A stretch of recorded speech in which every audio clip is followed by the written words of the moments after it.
केंद्रीय शिक्षण मंत्री धर्मेंद्र प्रधान यांनी राजीनामा दिला आणि विद्यार्थ्यांच्या आंदोलनाला इतक्या दिवसानंतर यश आलेलं आहे आणि त्यामुळे आज सर्व विद्यार्थी पालक जे आहेत ते आज शिवाजी पार्कात येत आहेत. एक त्यांचा जल्लोष या ठिकाणी ते करण्यात. आपण या ठिकाणी एक व्यक्ती बघतोय जो हातामध्ये एक जी आपण म्हणतो की एक जे माणूस असतो मेलेल्या अवस्थेमध्ये त्याचा एक शरीर मृतदेह हा जो है या ठिकाणी घेऊन आलेला है.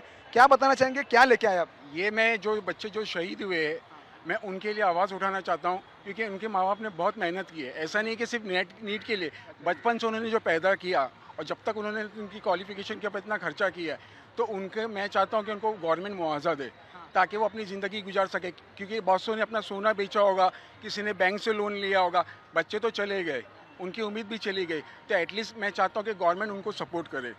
इतने इतने दिनों बाद जो बच्चे को तर आपण बघतोय की आय मिस यू बच्चा असं त्याने त्याच्या मागे जे आहे एक काठी आहे आणि त्या काठीच्या वरती त्याने आय मिस यू बच्चा लिहिलं. आपण त्यांना तुझ्या नेमकं क्या आहे इसका मतलब क्या?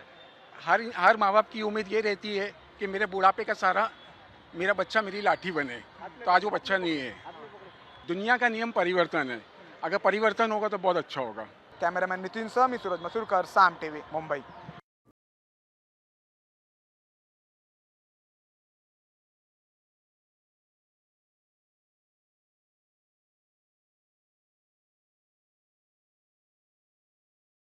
इथं व्यक्त करताना आपल्याला बघायला मिळतात बॅनरबाजी करून काही जण प्रतिकात्मक पुतळे हातामध्ये घेऊन या ठिकाणी रोष व्यक्त करतायत आणि नाचत गात या संपूर्ण झालेल्या विजयाचा जल्लोषही साजरा करताना आपल्याला बघायला मिळतात. ठाकरेंच्या विजयी सभेतली दृश्य दादरच्या शिवाजी पार्क या परिसरामध्ये आपण पाहतोय. हा विजयोत्सव सुरू आहे.